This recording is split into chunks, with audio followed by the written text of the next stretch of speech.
ഈ കാണുന്ന പീഡിയ മുറി ഉണ്ടല്ലോ, ഇതിൻ്റെ മുൻഭാഗം കണ്ടില്ലേ, ഇത്രയും ഈ മുൻഭാഗത്തുള്ള വീതി ഉണ്ടോ, ഏകദേശം ഒരു 3 മീറ്റർ 4 മീറ്റർ നീളം. അതിൻ്റെ അതേ ലെയറിൽ ആ മുൻഭാഗം കംപ്ലീറ്റ് ഷട്ടർ ചെയ്താണ്. അപ്പോൾ നമ്മൾ വെള്ളം അടിക്കുന്നത് ഷട്ടറിന് മുകളിലാണ് പോകുന്നത്. അത് കഴിഞ്ഞിട്ട് അതിന് ഉൾഭാഗത്ത് ഇതുപോലെ തന്നെ 1, 2, 3 ലെയറായിട്ട് മതിൽ കെട്ടി തിരിച്ചതാണ്. എല്ലാം ചുമരാണ് അടിക്കുന്നത്. ഇപ്പം തീ എന്ത് സംഭവിച്ചാൽ അതിൻ്റെ പടിഞ്ഞാറ് ഭാഗത്തുള്ള ഭാഗം ഉണ്ടല്ലോ, ആ ഭാഗത്തെ ഏകദേശം ഒരു 3 മീറ്റർ നീളത്തിൽ വീതിയുള്ള മൊത്തം ലൈനിൽ ഫയറില്ല അടഞ്ഞിട്ടുണ്ട്. രണ്ടാമത് വരുന്ന ഏകദേശം 3-4 മീറ്റർ നീളമുള്ള അടുത്ത ചേംബർ, ഇതെല്ലാം ചുമര് കെട്ടി തിരിച്ചതാണ്.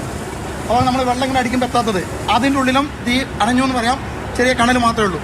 ഞങ്ങൾ കാണുന്നത് ഈ മുൻഭാഗത്തിൻ്റെയും അടുത്തത്, അത് 4 ലെയറാണ് ഇത് ഉള്ളത്. ഈ കിടക്കുന്ന ഇവിടെ കാണുന്ന രണ്ടാമത്തെ ലെയറിലാണ് ഇപ്പോൾ തീ. എത്ര ഏരിയത്താണ് തീ ഉള്ളത് ഉണ്ടോ? എല്ലാം തന്നെ ചുമര് കെട്ടി തിരിച്ചതാണ്. നേരെ എൻ്റെ കൂടെ വരാൻ വെച്ചാൽ ഞാൻ ഉള്ളിൽ കയറ്റിയിട്ട് വ്യക്തമായിട്ട് കാണിച്ചു തരാം. കയറി ഉള്ളിൽ പോയി ഫുള്ളായിട്ട് അവിടെ തീയിലോട്ട് ഞാൻ പറഞ്ഞു വരുന്നത്.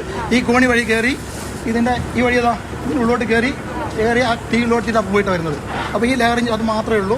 അവിടെ അതിൻ്റെ ഉള്ളിൽ നിങ്ങളെ ഞങ്ങൾ ഇത് ഏതായാലും കത്തിക്കൊണ്ടിരിക്കുകയാണ്. ആ ബിൽഡിംഗ് ഞങ്ങൾ രക്ഷപ്പെടുത്താൻ വേണ്ടിയിട്ടാണ് ശ്രമിച്ചുകൊണ്ടിരിക്കുന്നത്. അതിനുള്ളിൽ 3 ലൈനിൽ 6 ആൾക്കാർ ഒരേ സമയത്ത് വർക്ക് ചെയ്തിട്ട് തീ അങ്ങോട്ട് പടാനായിട്ട് ശ്രമിച്ചുകൊണ്ടിരിക്കുന്നുണ്ട്. ഒരിക്കലും തന്നെ തീ അങ്ങോട്ട് പോകില്ല. ഇതേതായാലും കത്തിക്കൊണ്ടിരിക്കുകയാണ്, കാണിച്ചുകൊണ്ടിരിക്കുകയാണ്. അത് എൻ്റർ ചെയ്യാൻ ഇത് ഒന്നായിട്ട് കവർ ചെയ്ത് ഷീറ്റ് ചെയ്തുകൊണ്ടാണ് ഈ ബുദ്ധിമുട്ട് അനുഭവപ്പെടുന്നത്. ഓക്കെ, ക്ലിയർ അല്ലേ? എങ്ങനെ നിയന്ത്രണ വിധേയം തന്നെയാണ്. തീ അങ്ങ് ഒരിക്കലും തന്നെ അങ്ങോട്ടേ പോകില്ല. ഈ പിടുത്തം ഞങ്ങളുടെ കയ്യിൽ തന്നെ ഉണ്ടാവും, ഇതിൻ്റെ അപ്പുറത്തേ പോകില്ല.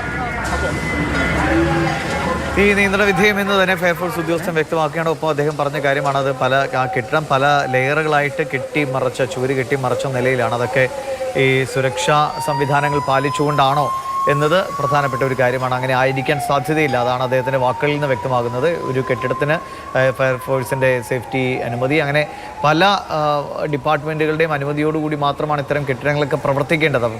അതൊക്കെ അനുമതി കിട്ടിയ ശേഷം പിന്നെ സ്വന്തം ഇഷ്ടത്തിന് പലപ്പോഴും തിരുത്തലുകൾ വരുത്തുന്ന പതിവ്, അത് ഇത്തരം അപകട സമയങ്ങളിൽ അത് വലിയ വിപത്തായി മാറുന്നു എന്നതിൻ്റെ ഒരു ഉദാഹരണം കൂടിയായിട്ട് വേണം ഈ അപകടത്തെ കണക്കാക്കാനെന്ന് തോന്നുന്നു. കാരണം പല ലെയറുകളായി ഭിത്തി കെട്ടി തിരിച്ചിരിക്കുന്നു. അതുകൊണ്ട് വെള്ളം അടിച്ച് ഉള്ളിലേക്ക് എത്തിക്കാൻ കഴിയാത്ത സാഹചര്യമാണ് ഉണ്ടായത്. അതുകൊണ്ടാണ് ഇത്ര സമയം പണിയെടുത്തിട്ടും പൂർണ്ണമായും അണയ്ക്കാൻ കഴിയാതെ പോയത്. ഇപ്പോൾ മറ്റ് കെട്ടിടങ്ങളിലേക്ക് തീ പോകാതെ കൃത്യമായി പ്രതിരോധം തീർത്തിട്ടുണ്ട്. ഉള്ളിൽ ചെറിയ കനലുകളുണ്ട്, അതുകൂടി അണയ്ക്കാനുള്ള ശ്രമങ്ങളാണ് തുടരുന്നത് എന്നാണ് ഫയർഫോഴ്സ് ഉദ്യോഗസ്ഥൻ പറഞ്ഞത്. അവർ പരമാവധി ശ്രമിച്ചു. പക്ഷേ കെട്ടിടത്തിൻ്റെ നിർമ്മാണത്തിലെ അപാകതകളോ അല്ലെങ്കിൽ പാലിക്കേണ്ട സുരക്ഷാ ചട്ടങ്ങൾ പാലിക്കാത്തതോ ആണ് ഈ അപകടത്തെ ഇത്ര നേരം തീ ആളിപ്പടരുന്ന സ്ഥിതിയിലേക്ക് എത്തിച്ചത് എന്നാണ് മനസ്സിലാകുന്നത്.